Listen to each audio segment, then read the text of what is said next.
ఈ Valentine's day weekend కి మన తెలుగులో దాదాపు 9 సినిమాలు రిలీజ్ అవుతున్నాయి.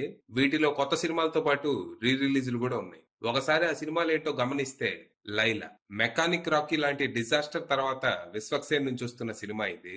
ఈ సినిమా ట్రైలర్ చూస్తే మంచి హిలేరియస్ కమర్షియల్ ఎంటర్టైనర్ లా ఉంది.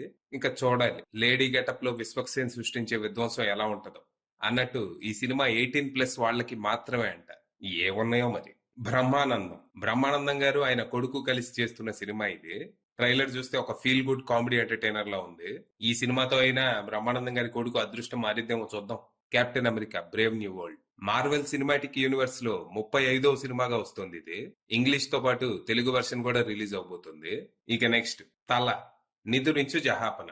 ఇక రీ రిలీజ్ల విషయానికి వస్తే, ఆరెంజ్, ఎటో వెళ్లిపోయింది మనసు, Surya son of Krishnan, it's complicated, Krishna and his Leela సినిమాకి టైటిల్ మార్చి మళ్ళీ రిలీజ్ చేస్తున్నారు మరి.